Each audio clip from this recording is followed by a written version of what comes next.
Great. Hello, folks, and welcome back to The Art of Being with the Act Matrix.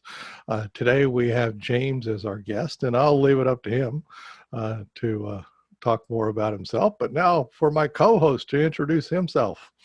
Yes, Phil Tenaya here, and I am very happy to introduce James, and I'm going to say it right, Schwabach. Am I right about that? That's exactly right. That's a perfect pronunciation. I At least that's how I say it. You Good. I brave practiced. soul. Right. So, I got this. yeah, Go so ahead. James and I and Kevin met down in D.C. a couple of years ago. I was presenting to a very small group, and James was one of those people that showed up to hear me present, and Kevin happened to be there to present differently. So we had a nice afternoon, and I got to know him a bit. And when I put out the word to have people come and join us, he reached out, and here he is. And I'm not going to say too much more about what he does. I'll let him introduce himself. Well, now before we get now, we got to mention a word from our sponsor. Yep. We got to be good about that, Phil, which is the Act Matrix Academy, which is how Phil and I afford to do this. So if you go to the actmatrixacademy.com, I mean, it's like we teach people the finer points of using the Act Matrix. That's basically it, from beginning to gonzo people that we know that use the Act Matrix beyond our capabilities, but they deal with us anyway, you know. Yeah. Tolerate us well enough. Exactly.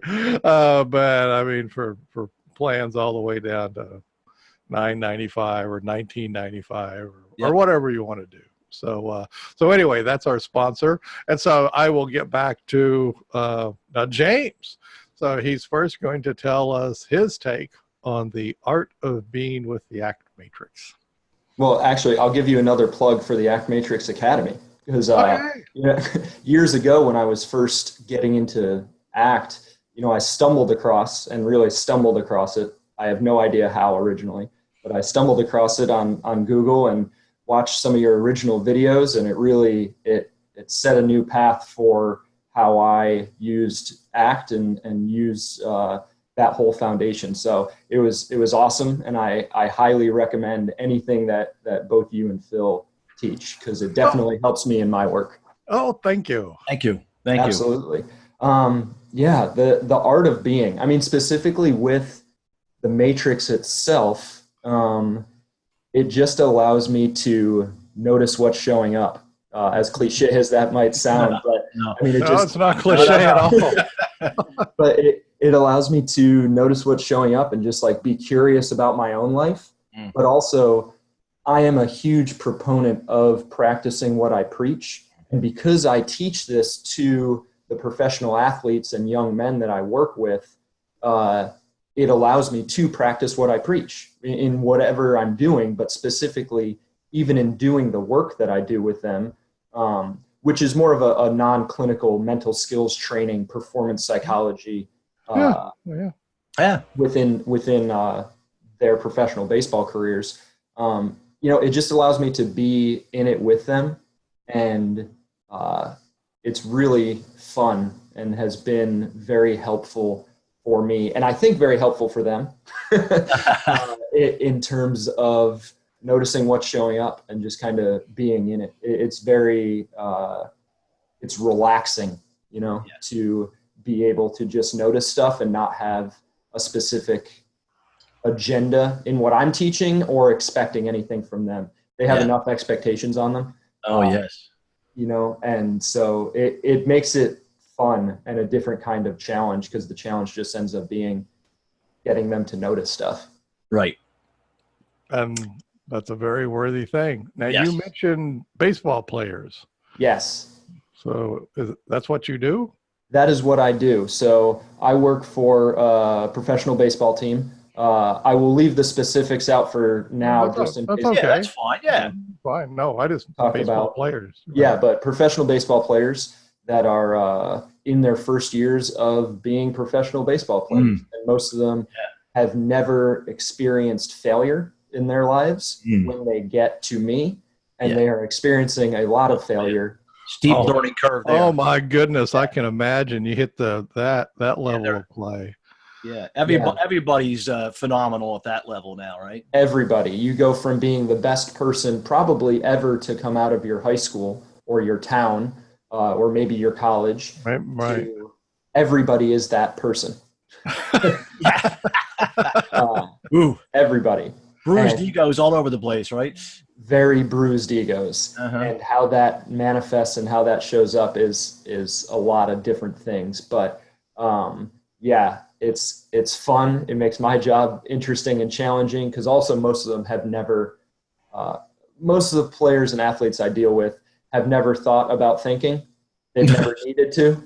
They didn't need to, right? They're doers, right? They're not thinkers, they're doers. Oh yeah, no, they're really good at doing, Yeah. Or at least they have been in the past. Yeah, but then doing becomes harder. So it's kind of my main job to help them through that process, and really just help them explore what they're thinking. And the biggest question, actually, these past few weeks have been going around meeting our newest signed drafted players, and I asked them, hey, my job is to help you guys notice the difference between what's working and what's not working. Wow. That's what and that's what I tell them. Yeah. And they seem to get that, at least at the beginning, as a statement. How many of them develop the skills? That's the challenge, but it's certainly cool. I like doing it that way. Yeah. That's a great way to start with them. Yeah. I'm guessing, James, that you're approaching them in a very different way than is traditionally the case when it comes to this sort of thing. Well, it's a different approach in two ways. One, even for the most coachable of players, really coachability has been defined as, can you listen to exact directions and then copy it? Right. So they've been told the right answer their entire lives. Yeah. Do this. Oh, they can show up on time. Yeah. They can, oh, you want me to swing like that because you're telling me I need to? Great. Yeah. If I ask them, I'm like, well, what do you think? It's kind of what do you mean? What do I think? Yeah, what do you mean? No, just tell me. Like I struck out 4 times last game. How do I do better? How do I focus more? I'm like, I don't know. How you tell me what's getting in the way of your focus. There you go. So it's I think it's a different question than they've received in the past. Yeah. I think I had a second point in there, but I forgot it right now. I'll remember it in a minute. Yeah, it'll come back. So it's different than the messages that they've gotten thus far, for the most part. Yeah, absolutely. I mean, I think it's different because, thank you for reminding me. Now I got it. Typically in my field of sport and performance psychology, in the past, it's been very, I don't want to say cookie cutter, but really the buzzwords have been visualization. We can talk about mindfulness specifically right now. We can talk about goal setting, and it's these specific skills. And it's not that they're not important. I mean, if you're good at those skills, it's probably going to help you. Yep. But I talk about that as kind of like performance psychology, level 200. The 100 or maybe even below that is, well, can we notice what's going on first? Because if they're not there, or if I'm just telling them, oh, you need to visualize, or you need to take 3 deep breaths when you feel unfocused. I mean, sure, I could just tell them that, but I don't think that's going to do much to get buy-in and eventually help them. I mean, it might help a few guys, but I like the self-discovery aspect of. Well, because then they're going to have to keep coming back to you for more and more. What do I do? What do I do? And you're coming at it from a completely different point of view. Well, yeah. I mean, ultimately, I would love to work myself out of a job with a lot of these guys. Yeah, right. So they don't need to keep asking me, hey, I screwed up again and I'm struggling again. Tell me again what to do. Yeah. Because, I mean, that's the default. Well, yeah. And that's the first step, too, probably, is you do have their attention and, they're coming to you. So now you have an opportunity to influence them with the noticing and the perspective taking that you're doing with them. Yeah. And I mean, the matrix has been amazing because it also really helps with the very standoffish players that definitely don't want anything to do with me. Yeah. And you can bring them back to, oh, okay, like you want nothing to do with me. Not that they're necessarily saying right. consciously, but it's like, great. Like, what are you doing instead? Or, what's showing up? Okay, like you already know this. Great. Like, is that a toward move or an away move? How is that moving you towards being a big leaguer? Kevin, I hear some verbal Aikido here. Oh yeah, very much so. So it comes naturally to people that use the matrix a lot. Yeah.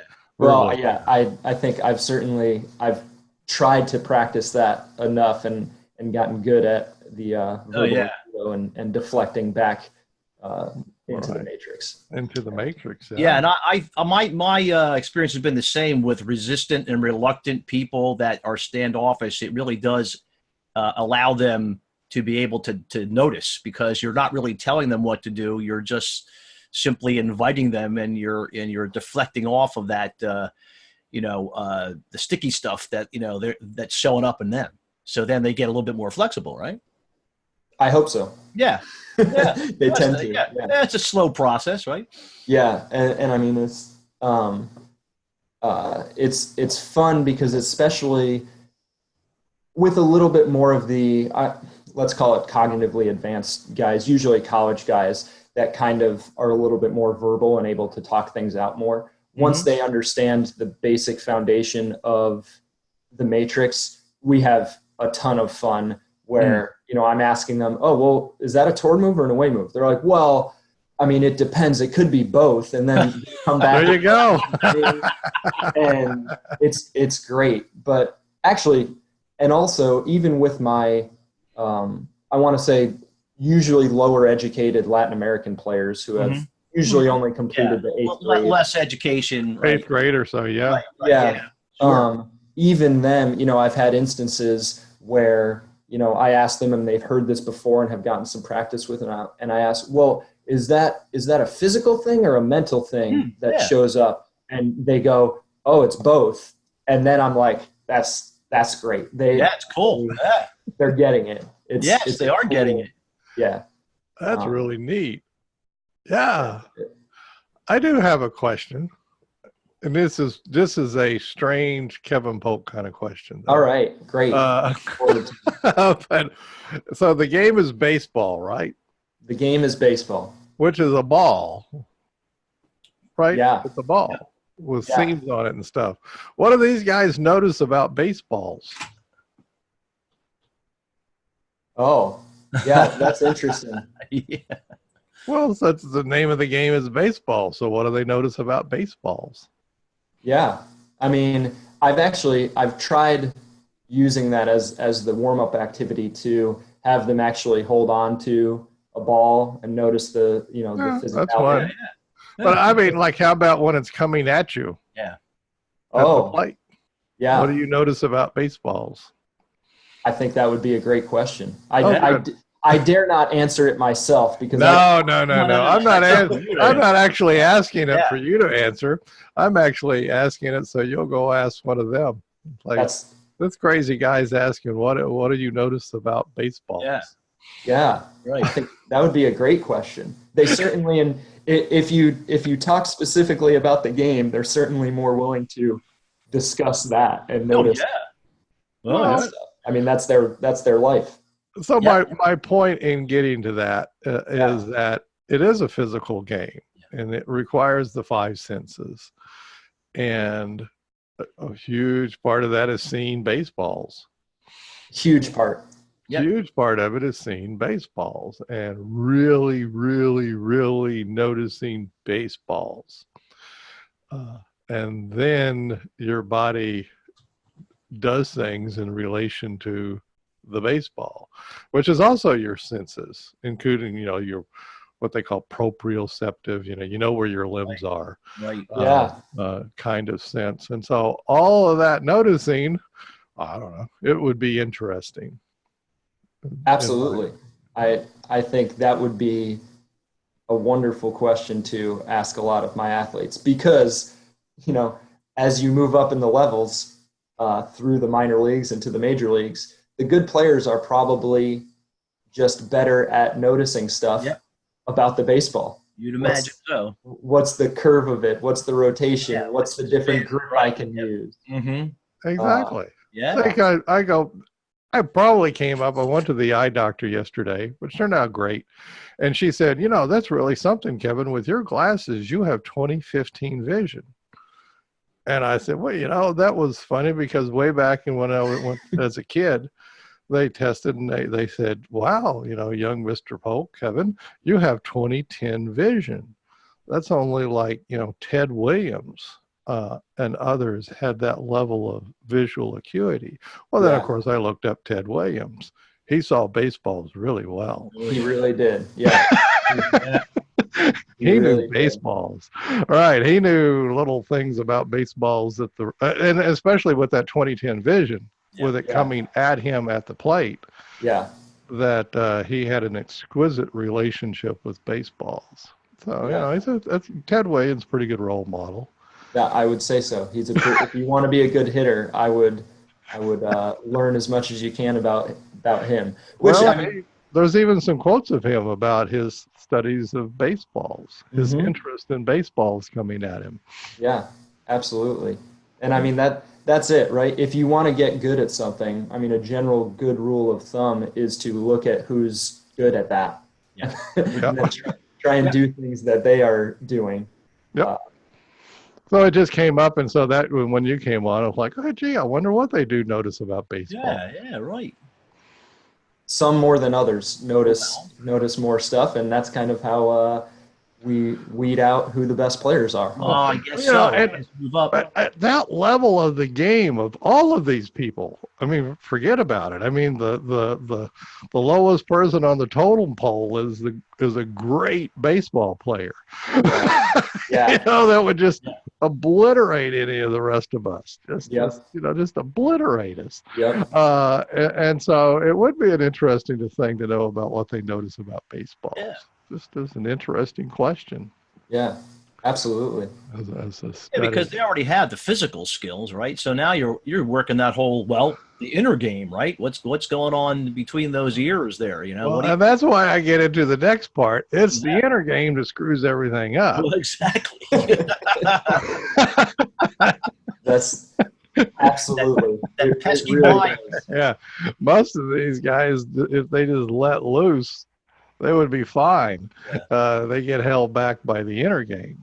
Absolutely. Yeah. I mean, if I joke with them, which, I call myself the mental skills coach, but I don't want them thinking. Right? When they're in the batter's box or when they're on the mound, no. Go and just let your body do the work. There's no luxury for that. No. There's no time to think up there. Certainly not once the ball's coming at you. No. No, they're not doing toward-away analysis then. They're just reacting. Back on, and I'll continue with this just because I used to be an amateur tennis player. And so back in the day, Billie Jean King was really, remember actually a real trailblazer in women's sports, actually. Absolutely. And but part of her shtick was that she studied tennis balls. She just would sit in her hotel room staring at a tennis ball. Wow. That's what she did. She knew that she needed to really know those tennis balls and to have this exquisite awareness of them coming at her. And so there's another example of like Ted Williams, of somebody who rose to great prominence. And they didn't forget about the little thing of noticing the ball that's coming at you. Yeah, absolutely. And having so it's an interesting segue and question is, even at this level, of course, all of these players were motivated and athletic enough to get to this level. But even at the professional level, you notice such a difference with the level of motivation to put in that work. I mean, that is tedious work. Yeah. In studying the game. Very repetitive, right? Yeah. Drilling down. And you see players that some of them love doing that and some of them don't love doing that. And there's no right answer that I know of or research to figure out, who's going to love that more necessarily, but it's such an important part. And, you know, it's attempting to help at least the athletes that I work with understand how hard the work is, even once you think you've made it, whether it's in the minor leagues or the major leagues. Yeah. You're never done. No. And if you get complacent, then someone's going to catch up to you very quickly. Everybody else is coming up behind you, right? Yeah. It is definitely a competitive world. They're hungry, right? There's no doubt about it. But fascinating, but interesting. So you take these folks and you get them noticing. Yeah. And what's great is I have the luxury of being able to build the relationship with these players over the course of years, usually. That's cool. You know, they come into our system, and I'm with one organization all year, so cool. I'm able to see them throughout the season and continue to get them noticing as much as possible. Yeah, more noticing the better. A really fascinating work. Really, yeah. It really is. I kid you not. This ability to have that level of ability. What do they call that in Major League? The show. Yes. That is a big verbiage to use with minor leaguers. Oh, he's going to the show. Going to the show. And if people who aren't familiar with that on our listening audience, that means you're going up to the major league level. You're not in AAA, AA, or anything anymore. Ooh, yes. So this is a great educational time. This is a perfect time for a little educational piece on the rigors of minor league baseball. So what most people don't understand, maybe baseball fans have heard of the minor league, right? And they know there's this thing called AAA or something like that. AA, right? Yeah. And you move on up and you make the major leagues when you're, good enough, when you're one of the best players. But what most people don't realize is that most major league organizations have 8 levels of minor league baseball. Yeah. So if you are the best player, you still need to usually go through 7 to 8 levels. Sometimes, you skip over a few, but you need to play usually at 7 different levels within a baseball organization and show that you're good enough to move on to the next one. Yeah. Before even making it to the major leagues. Yes. That's a funnel. That's amazing. I only mentioned the AAA and AA because at least a lot of people have heard of those. Yes. Especially the AAA. Yeah. But I've heard of these other levels, but I don't know them. Yeah, it's a big funnel, for sure. That's a lot. That's a lot of work. Yeah. So when they come into the organization, they start at square one. Pretty much, yeah. We have various levels of rookie ball. Basically, it's called rookie ball or rookie level, and then they have to work their way up in subsequent years to eventually, hopefully, make it to the major leagues. Now, the best players usually move quickly. It's not like they have a whole season. Right. But yeah, one thing that's interesting because I want to pick both your brains since you know the Matrix so well and are good at noticing stuff too. The more we do this podcast, we have doubts about that. We are, go ahead. Yeah. A lot of self-doubt. People go like ahead. you are doing stuff like this. So I've noticed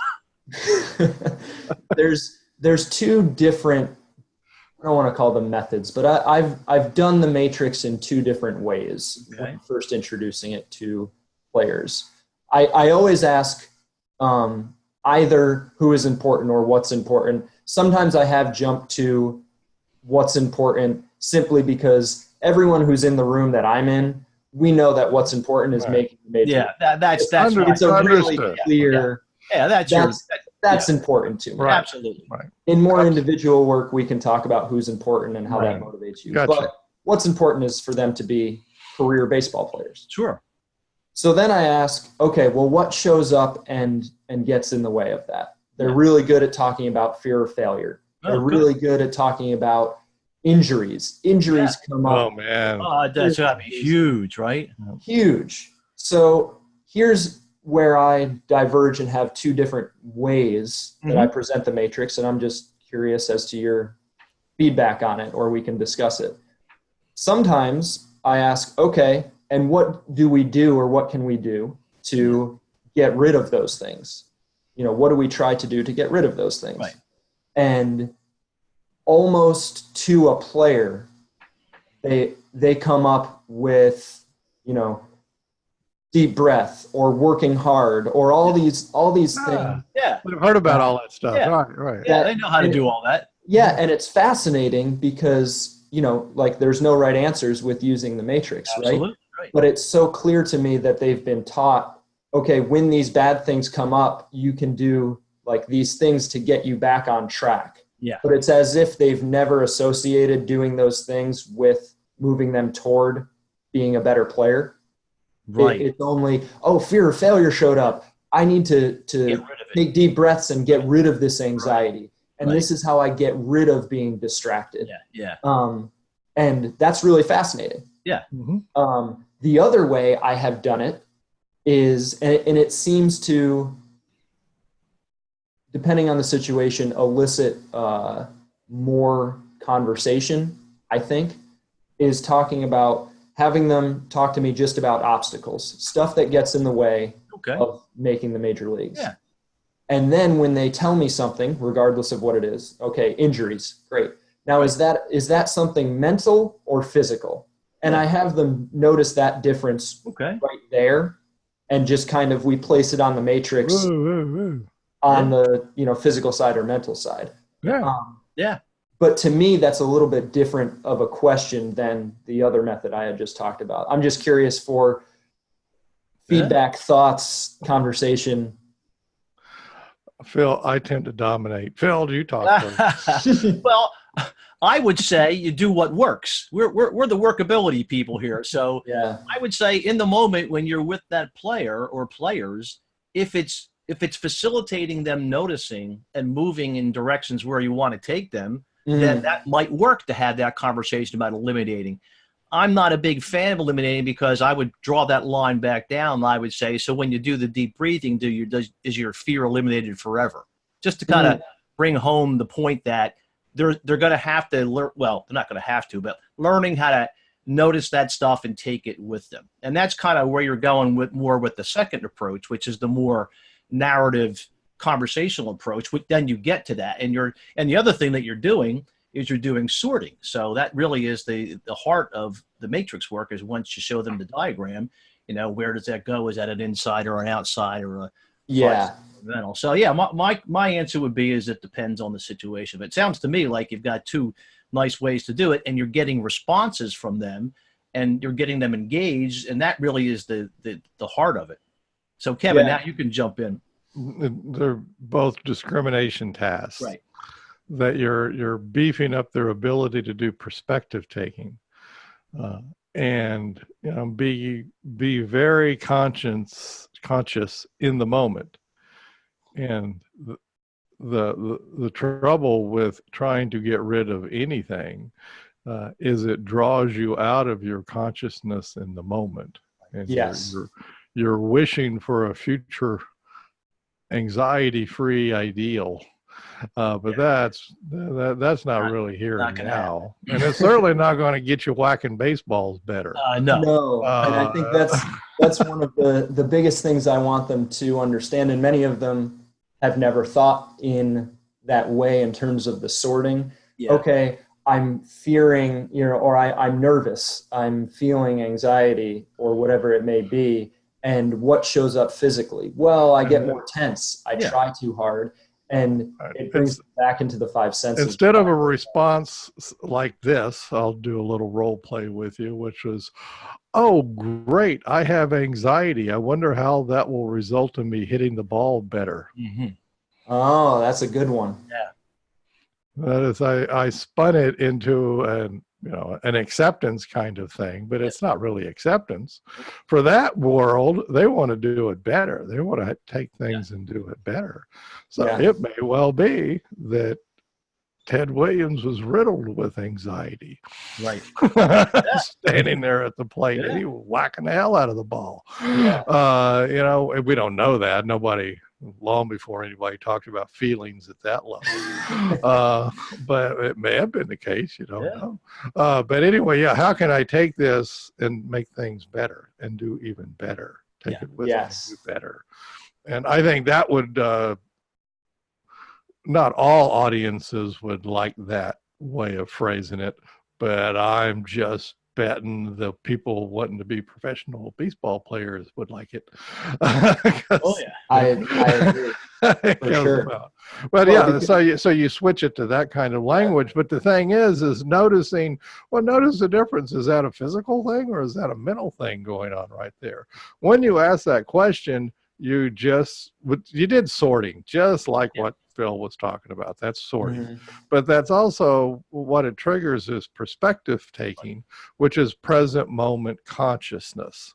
So now I'm simultaneously conscious of my mental and sensory experiences simultaneously. And in that lies your better hitting and better catching and better pitching. And better hitting the ball. It's that combo. You know, that combo. Back and forth, wanting them to be flexibly going back and forth between those two things. Right. But by bringing them to noticing that difference. So I like that both absolutely work. That's absolutely workable. We teach the matrix the way we do as a kata. Or to switch it into baseball terms, basic batting practice, basic pitching practice. We're not saying this is the only way to do it. We're saying this is a great way to get started. Yes. And then later on, approach. right, later on, you can just have a grand old time. We start with paint by numbers, and then do your own painting. Do your own. Absolutely. And those are the players that will come up to me and I'm doing something and, we're standing by the batting cage and they'll be like, James, what's your toward move today? Or is that I see you're going into the gym. Is that a toward move or an away move? There you go. Guys will ask me that and I'm like, okay, I see. And then it forces me to do more noticing. And That's cool. And, and if nothing else, at least you have a little more pleasant existence at all of this. At a very high level, very high pressure cooker situation. Absolutely. I mean, that's what it is. It allows me to have more interactions. And at the end of the day, I don't know what percentage, but a very high percentage of my job is building relationships and trust with these players. Exactly. And they've never been told, I don't think, other than through their performance, that they're doing it right. And even sometimes in their performance, they might be told, hey, you need to do it this way. I'm not going to tell them whether they're right or wrong. I might ask, but I tell them, hey, that doesn't mean your thinking or actions are helpful. I will say, when you're talking to me, what you are noticing is 100% right. Yeah, and exactly. I think that they're always right. Yeah, they're always right. And then they'll come out, they'll be like, really? Yeah. But what about this? I'm like, no. I didn't say that's necessarily helpful. You're going to need to do things that move you in a direction that you want to be in. Right. But if you're noticing it, the noticing part is correct. Yeah. Yeah. So that's more discrimination. Exactly. Yeah. And, you just keep doing discrimination. That's what you're doing. And at the end of the day, best title ever was Steve Hayes's, in quotes, self-help book, which was called Get Out of Your Mind and Into Your Life. Yes. The point of that being that most of us get into our heads.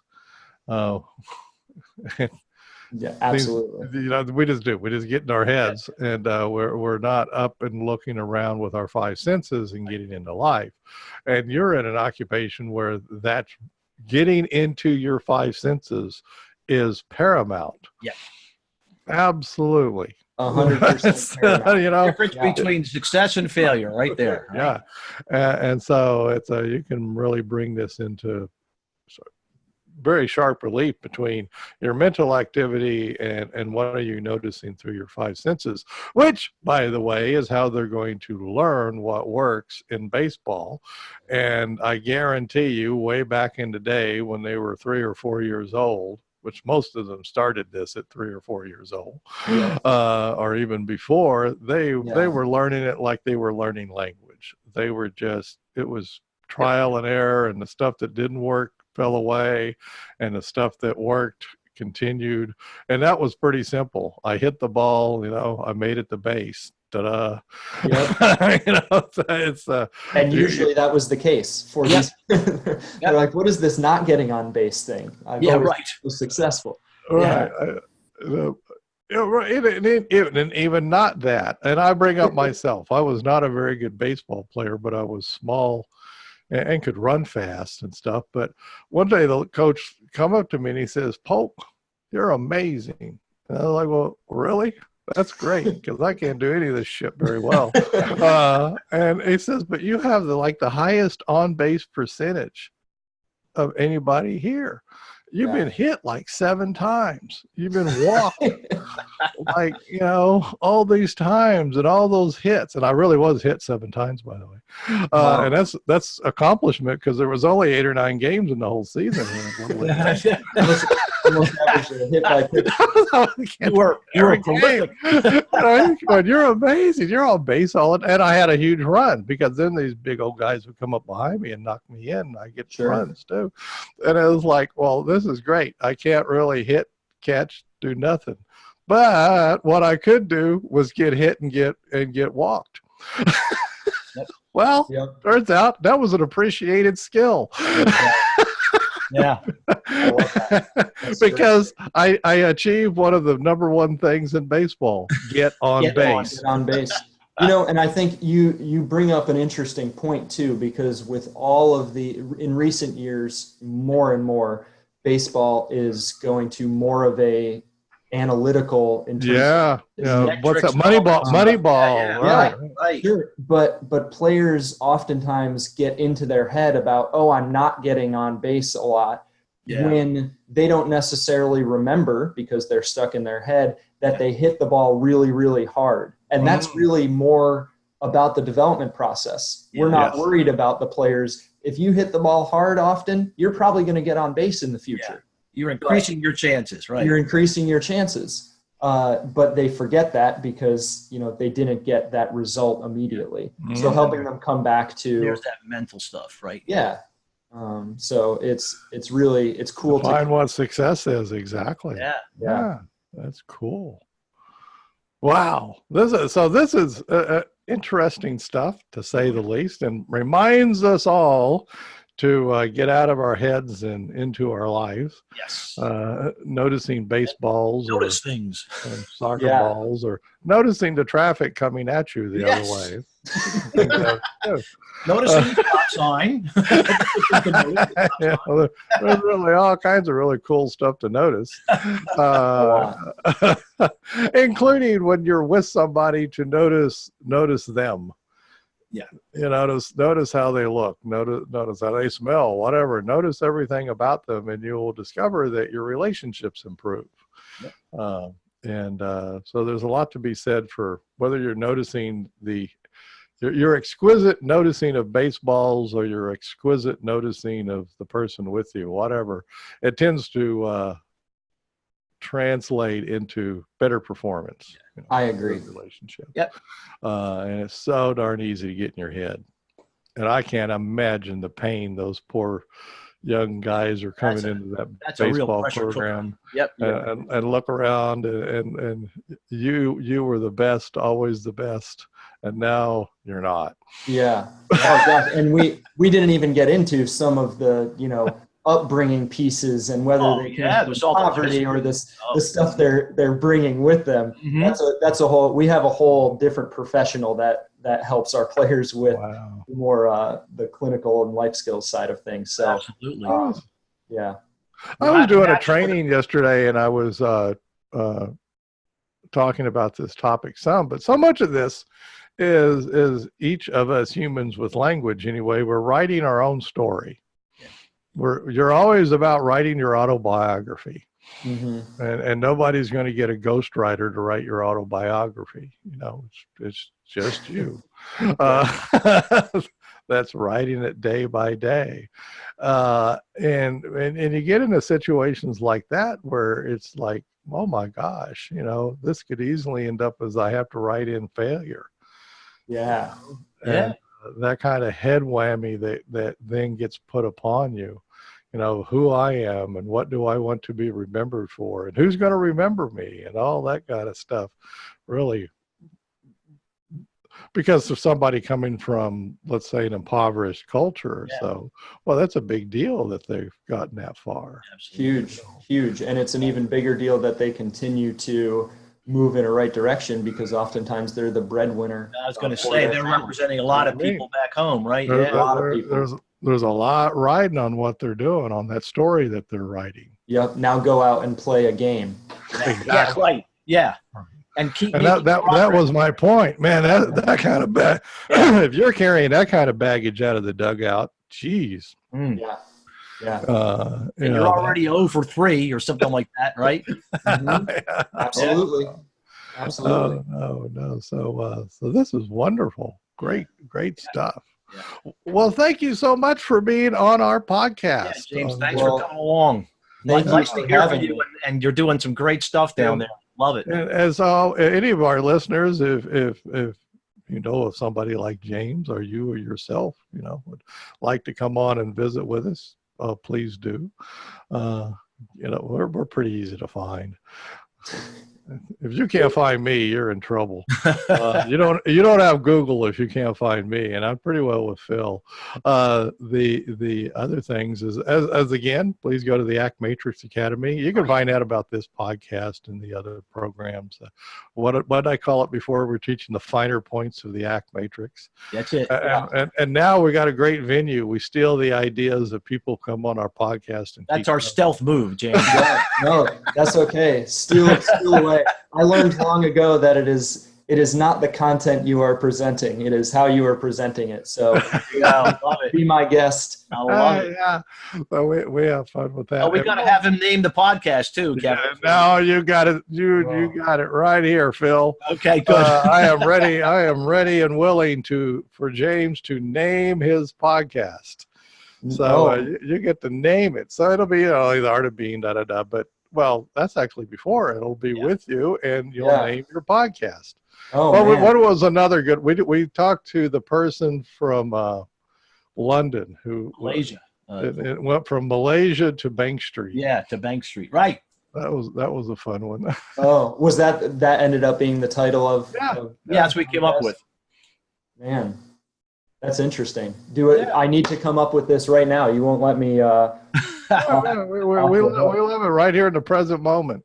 Yeah, I know. It should have something. It should have something to do with baseball, I suppose. Well, and you mentioned, what was the first thing you mentioned? Awareness, or you teach them noticing? Well, I did talk about noticing the difference. Yeah. Oh, you did. That definitely helps. Yeah, I did. A paper I wrote with you, Kevin, last year. Yeah, we were co-authors on. I did call that "Sorting It Out." That was basically noticing the difference, but I talked about sorting it out and using the ACT matrix with athletes. Okay. So, I don't know. That's giving a choice. Like sorting it out with athletes or something like that, or? I was riffing down here. I have sorting out Major League Baseballs. There you go. I like that. I don't know. I like that. Is that okay? I'm more than okay with that. Good. Simply because, I don't know, maybe I'm letting myself off the hook because I can't. That's okay. This is a collaborative effort, James. We don't put people on the hook. It's a collaborative thing, and Phil's knows I'm often the one that sort of comes up with these crazy titles. But titles are important. We just want you to say yes. Yeah. But I think some people would look at sorting out Major League Baseballs and would go, "What the hell is that?" Yeah, and then right. they'll listen to it because that gets people's curiosity. And of course, that's a huge part of what we do, and what James is doing is getting guys curious about Yes, what they do. absolutely. Right. They need to be more and more curious. That is the only way to notice what is going to work to get them better. Yeah, Exactly. and then their natural abilities will just come to the fore because they're already there. They've got the skill. Yeah. How about, what about noticing what works in baseball? The matrix works for me in baseball. Okay. And if the players use it, then they will notice what works for them in baseball. So I'm a big fan of double titles. Like it has multiple levels. So whoops, got it upside down. So noticing Major League Baseballs and Noticing what works in baseball. Noticing what works in baseball. I will do it. Yeah. I'll come up with it. This will be cool. Nice. This has been great. And you come back. Yes, we want you back, James. In some future you'll do this and you'll have epiphanies and stuff. And I'm going to keep spreading the word. I'm presenting on my work, basically this in baseball and my use of the matrix at a conference later this fall. So nice. Excellent. Do so. And and whenever you get a chance, plug the podcast. Yeah. Okay, I can do that. I'll spread the word. You can plug your own podcast now. Yeah, there we go. I'll plug myself and you both and continue to spread the good word. Okay. That's terrific. Okay, thanks so much. I'm just going to turn off the recording now. All right. So there we go.